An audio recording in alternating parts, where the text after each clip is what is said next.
ঘুম থেকে উঠে সকাল সকালই পুচকিটার সাথে দেখা, আর ও এত চটরপটর কথা শিখেছে। ওর কথাগুলো শুনে আমরা সবাই হাসছিলাম। তারপর আমরা স্নান টান করে নিয়েছি, যেহেতু আজকে সোমবার আর আমাদের সূর্য চলছে দিদনের, আমরা তো পুজো দিতে পারবো না, তাই স্নান করাটা আমার অভ্যাসটা রয়েই গেল। তারপর আমার মায়ের সকালে ব্রেকফাস্টে রুটি বানিয়ে নিয়েছে, এদিকে আমি রুটি খেয়ে নিচ্ছি আর ফোনের কাজ করছিলাম। সামনে এসে দিদা দাঁড়িয়েছিল। তারপর খাওয়া দাওয়া শেষে আমার মা রান্না করতে লেগে গেছে, এদিকে আমার দিদি আমার শোকেসটা পুরো গুছিয়ে দিতে লেগে গেছে। আর এই যে দেখতে পাচ্ছ, এই ড্রেসটা দিদি আমাকে দিয়েছিল, কিন্তু আমার পরাই হয়নি। আর এই ড্রেসটা আমার ক্লাস 6-এ থাকতে আমাকে মা কিনে দিয়েছিল মায়ের স্কুলের ফার্স্ট বেতন দিয়ে। আর এটা আমার এখনও শরীরে হচ্ছে, দেখতে পাচ্ছ আমি একদম হয়ে গেছি আগের মতোই, না মোটা হয়েছি না চিকন হয়েছি, সেম টু সেম রয়েছি।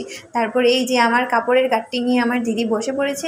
গোছানোর পর আমরা খাওয়া দাওয়া করে নিচ্ছি আজকে দুপুরে। আমার দিদি এত কাজ করেছে, ওর মাথা ব্যথা শুরু হয়ে গেছে। আজকে মিনি ব্লগটা এতটুকুই। তোমরা সবাই ভালো থাকো, সুস্থ থাকো, tata, love you all, bye, take care.